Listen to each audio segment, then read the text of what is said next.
Hello বন্ধুরা, আমি সুপ্রিয়া। অনেক দিন পর চলে আসলাম আবার একটা ব্লগ নিয়ে। আমি না অনেক দিন ভিডিও পোস্ট করতে পারিনি, কারণ একটু অসুবিধা ছিল। আর সত্যি কথা বলতে আমি অনেকটা ইচ্ছাকৃতভাবেই আমি চ্যানেলটা না কন্টিনিউ করিনি। কিছুটা আলিস্যি বলতে পারো। আর ব্যাড হ্যাবিট আমার কিছু আছে, টাইম টেবিল কিছু মেনটেন হচ্ছে না ওর জন্য। তো আজ রবিবার, হ্যাঁ, আর আমাদের একাদশী ছিল। তো দিনের বেলা তো ফল টল খেয়েছিলাম, সেরকম কিছু আমি শুরু করতে পারিনি দিনের বেলা। তো রাত্রিবেলা রান্নাটা করতে এসেছিলাম, তো ভাবলাম যাই তোমাদের সাথে অনেকদিন পর একটু শেয়ার করি। পনির বানাবো। পনির নিয়ে এসলাম মাদার ডেয়ারি থেকে। তো পনিরটা খুব ভালো এখানকার। তো মাদার ডেয়ারি লুজ পনির, এটা আমি 250 মতো পনির এনেছিলাম। এই পনিরটা খেতে খুব ভালো। আগে একদিন এনেছিলাম, প্যাকেট পনির আনা হয়, প্যাকেটের তো খেতে ভালো হয়, কিন্তু আজকে ভাবলাম একটু লুজ নিয়ে যাই, দেখি এখানে সবাই নেয়। আমাদের শপের পাশেই আছে এই মাদার ডেয়ারিটা।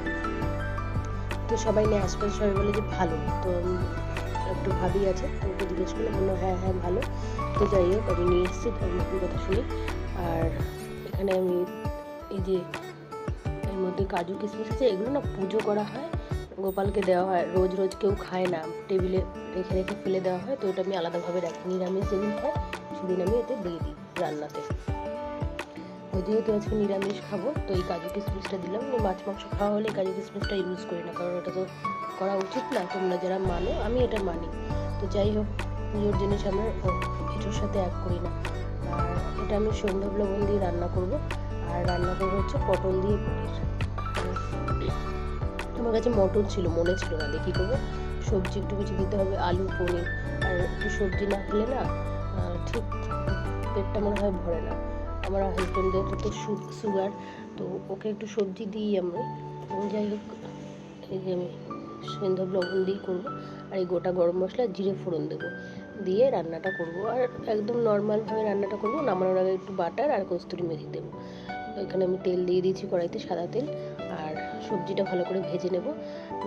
ভাজার পর আলুটাকে একটু হালকা বয়েল করে জল ভাপিয়ে ফেলে দিয়েছি। তো ফ্রাই করে আমি এটা রান্নাটা করব। আর আমার ক্যামেরাম্যান হচ্ছে আমার মেয়ে। আর এখানে একটু চিনি দেবো, তাকে এটা না অনেকটা রাতও হয়ে গেছে, 10টা প্রায় 15 বেজে গেছে। আর একটু চিনি দেবো, কারণ কি এই পটলটা তাড়াতাড়ি রঙটা চলে আসবে, আর সবজির রঙটা খুব ভালো আসবে। তোমরা জানো চিনি দিয়ে রান্নার রঙটা ভালো আসে, আর স্বাদটাও দ্বিগুণ বাড়িয়ে দেয়। তো আমার মেয়ে বলছে কেমন হচ্ছে, আমি বললাম খুব ভালো। হ্যাঁ, আর এখানে ধনে পাতা কুচিয়ে রাখছি, একটু ধনে পাতাও দেবো নিরামিষ রান্নায়। আর পনিরে কিন্তু এই যে মশলাটা আমি পেস্ট করেছিলাম, কাজু, একটু চারমগজ, আদা, হ্যাঁ, আর দুটো শুকনো লঙ্কা, আর ওই কিশমিশ ছিল 2-4টে। কিশমিশ বেশি দিইনি, কাজুটা একটু বেশি দিয়েছিলাম। আর এখানে পোস্ত দেওয়া যায়, পোস্তটা আমি দিই না, কেন একটু গরম জলে ভিজিয়ে রাখলে ভালো হয়। পোস্ত দিলে পোস্ত গরম জলে ভেজানো নেই, দিই, পেস্ট হবে না ভালো করে। আর পনিরটা আমার মেয়ে বলছিল কীভাবে পনির করবে, তাই আমি বললাম পনিরের অন্য সময় ভেজে রান্না করি, আজকে আমি ভাজবো না, কাঁচাটা রান্না করবো। তো কাঁচাটা কীভাবে রান্না করবো, কাঁচাটা রান্না করে তার টেস্ট অন্যরকম। আমি এটা মশলাটা যখন কষে কষে তেল ছেড়ে আসবে, তখন হালকা হালকা নেড়ে আমি জল ফুটিয়ে রেখেছি সামান্য 1 চিমটি নুন দিয়ে। যখনই তোমরা জল ফুটাবে একটু নুন দিয়ে নেবে, তাহলে পানসে ভাবটা থাকবে না। তো এইভাবে আমি রান্নাটা করবো, খুব হালকা হালকা নাড়বো, নেড়ে রান্নাটা করব। তোমরা যদি না করো, কাঁচা খেতে পছন্দ না করো, তো ভেজে নেবে। একদম তেলে ভেজে দিলে কি হয়, ভাজা যে কোনো জিনিসের মানে গুণ থাকে, সেটা নষ্ট হয়ে যায়। আর পনিরের তো নিজের কোনো স্বাদ নেই, ফিকা। তো তুমি যেভাবে যত ভালো করে যত সব মশলা দিয়ে রান্না করতে পারবে তোমরা, ততই ভালো হবে।